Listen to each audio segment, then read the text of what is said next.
बोलो राधे राधे। भीष्म जमीन पर क्यों नहीं गिरे? आखिर क्या कारण था जो जमीन पर नहीं गिरे और बाणों के सहारे लेटे रहे?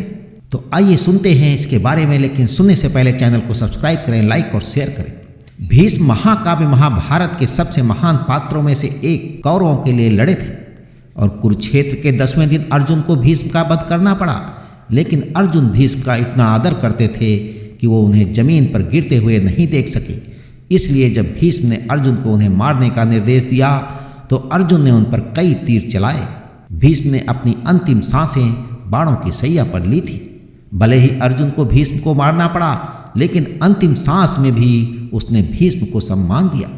अगर आप सोच रहे हैं कि ऐसा क्यों किया, तो आइए कारण जानते हैं। हजारों साल पहले जब कुरुक्षेत्र शुरू हुआ, कौरव और पांडव भयंकर युद्ध में लगे हुए थे। भगवान कृष्ण ने अर्जुन को समाज की व्यवस्था को संतुलित करने के लिए हर संभव प्रयास करने का निर्देश दिया, तो अर्जुन भी अपनी आखिरी सांस तक लड़ने के लिए दृढ़ थे। पांडव भाइयों ने प्रत्येक कौरव भाइयों को निशाना बनाया। जहां भीष्म को दुशासन और उनके भाइयों को निशाना बनाना था, वहीं बाकी पांडव भाइयों को जो है अन्य कौरवों और उनके सहयोगियों को निशाना बनाना था। परशुराम के शिष्य भीष्म कौरवों के सबसे शक्तिशाली सैनिक थे।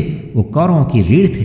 इसलिए अर्जुन को कुरुक्षेत्र जीतने की अपनी संभावना को मजबूत करने के लिए उसे मारना पड़ा। जब भगवान कृष्ण ने अर्जुन को भीष्म पितामह को मारने का निर्देश दिया तो उनका हृदय जो है टूट गया। वो ऐसा करने में असमर्थ था, लेकिन अर्जुन जानता था कि उसे ऐसा करना होगा। लेकिन वे ये भी जानते थे कि भीष्म को कोई तभी मार सकता है जब वो मरना चाहे। तो शिखंडी युद्ध के मैदान में आए और भीष्म को मरने के लिए मना लिया। तो कुरुक्षेत्र के 10वें दिन अर्जुन और भीष्म का आमना सामना हुआ। भीष्म ने अर्जुन को उसे मारने का निर्देश दिया, लेकिन अर्जुन उसे मरते हुए नहीं देख सका। हालांकि वो जानता था कि उसे मारना ही होगा। अतः अर्जुन ने भीष्म पर अनेक बाणों की वर्षा की। बाणों ने भीष्म के शरीर को छलनी कर दिया और तीर इतने शक्तिशाली थे कि भीष्म जमीन पर गिर पड़े। लेकिन बाणों ने उनके शरीर को बिस्तर की तरह सहारा दिया।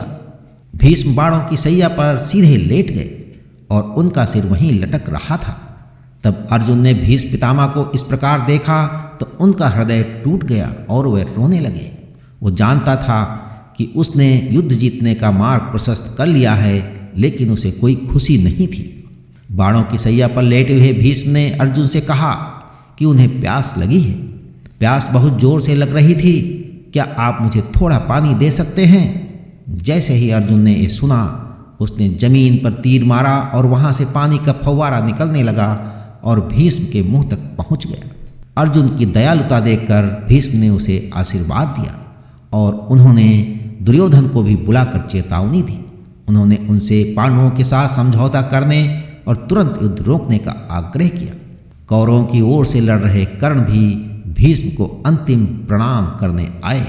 उसने अपने पिछले कदाचार के लिए दया मांगी और अंततः भीष्म ने पांडवों को आशीर्वाद देकर बाणों की सैया पर लेटकर अंतिम सांस ली और उनकी मृत्यु के बाद भीष्म जो है स्वर्ग चले गए। तो पौराणिक कथाओं में आज बस इतना। अगली बार हम सुनेंगे एक नई कथा।